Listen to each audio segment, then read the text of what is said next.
Jeff Burton, some other drivers talked to about it. So drivers have to be more aggressive today to run up front and win races than they did 10 years ago. You agree with that?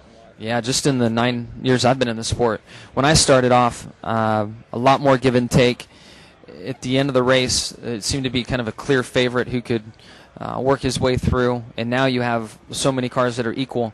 You fight for every inch on every run, where there's still a couple guys that will work with you the first half, 2/3 of the race. But the majority of the field, it doesn't matter if it's lap 1 or lap 400 or whatever track, they will race you like it's the last lap every time. And that environment has changed, and I've seen it firsthand. Jimmy, now that you've got the road course win under your belt, does that make you look forward to Watkins Glen more? And tell me about the differences between the two tracks, the two road courses. Yeah, the Glen's been the better of the two tracks for me. So I feel really good about going back there. Two totally different types of road course racing for our cars. The Glen is much more of a flowing track, a lot higher speeds, and where the Sonoma is very technical.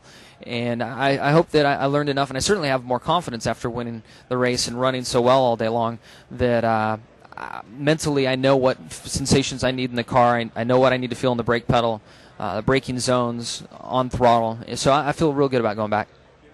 Jimmy's won 5 races this year, career high. What are they doing different or better this season, and what is unique or distinctive about his driving style? I just think that team is maturing. It takes a while for all the pieces of the puzzle to fit together. They've always had speed. They've always been able to win races. And I've mentioned it before. It's just going to take a little time for those guys to gel and figure out how to win a championship. And each year they get stronger and stronger. And this year could be their year. You just never know. But I don't see one big thing. I just see kind of more of a mature setting within the whole group. What about his driving style? He knows how to race these long races. I mean, he'll push when it's time. He's smart when it's time. Doesn't make a lot of mistakes. Understands the big picture. He's a guy that is going to last a long time in the sport. Jimmy, you've referenced open wheel racing. Do you foresee any scenario where you might ever be here in a month? Man, I've been trying hard for years. There's a few hurdles to get over. The most recent hurdle is the fact that I'm a father now. My wife said you can only race the 500 if we don't have a kid. So I've still got to work Mama over and see what we can do. But there are many hurdles before that, with obviously scheduling and the manufacturer issue. And then even if sponsor and team would allow me to do it, I mean, you obviously take a big risk of getting injured and then take a lot away from a very important race that we have on our schedule. But I'm all for it. And if there's a $20 million purse or no purse, if I got to spend $1 million to do it, if I was given the green light on all fronts, I'd come and do it. I love the race and want to be a part of it. Jimmy, flash ahead next week when we go back to Pocono.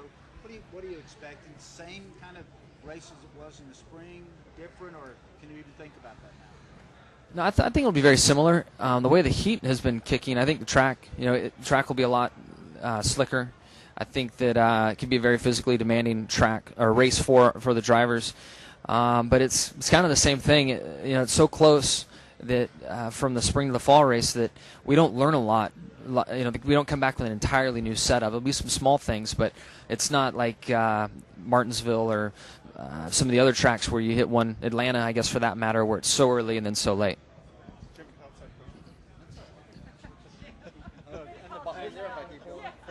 surprised Harvick's still right there with his step and you consider him as strong as anybody going down the stretch? I do. Those guys have been very strong all year long. I'm not surprised. I would say after maybe the first quarter of the season, they've been able to run fast at some races, but you'd get to some of their bad tracks and they'd fall off. And then we got to some of their bad tracks and they were still producing. They've got their stuff ironed out. So, Kevin's got plenty of talent. The team is strong. They had great engines. They've got the whole thing together, and it's really showing this year. Yeah, they've won here as well. Who's the better team? You guys have won 5 races. Denny's won 5 races. Kevin's leading the points, and they've been up there. I mean, when you sit back and look at it, obviously you got to like your chances, but I mean, is it like those guys are every bit as good as we are and they've caught us, or are you guys just waiting to turn it on? No, we're not waiting to turn it on. I mean, when we've been on a roll and we go to the media center and see everybody, and you don't realize how hard it is, and you guys roll your eyes and we're like, yeah, okay, sure. Yeah, we're serious. It is such a fragile environment, and it's so tough to win. And with the rules being as close as they are, you might have an advantage, but it's only going to last a month at the most, and then everybody in the garage area has it, and you're off trying to find the new thing again. So I see a lot of parity in the sport. I feel that, you know, with Rick's vision and how he runs his racing operation, that I'm really on board with Hendrick Motorsports and think that over the long haul, it's the place to be to win races and championships. And I don't say that being disrespectful to either organization, but I'm very happy to be where I'm at, and certainly do have respect for the other organizations too. Jimmie, the track says the ticket sales are going to be a little soft for Sunday. I think everybody understands what race fans are going through economy-wise. I think everybody understands that the tire problems a couple of years ago might have turned some people off. But from where you sit, does this still feel like a huge event for Oh yeah, your experience? without a doubt. I mean, this is the Brickyard. It's a huge event for us, and I feel that the racing that has been taking place this year has been very, very entertaining and exciting. And for a while, I've been saying, you know, enough with trying to make adjustments in the garage area. You know, new car, new rule, new this, new that. Drivers have at it. We're tapped out. We've been doing all we can, and we're putting on great races. There are other elements that I think from track promoters, track marketing, even NASCAR and their marketing program and promoting events that we could start looking at now and saying, okay, now it's your turn to make it more known and more appealing. And you get down to the number one complaint from fans attending races is the expense to get a hotel room.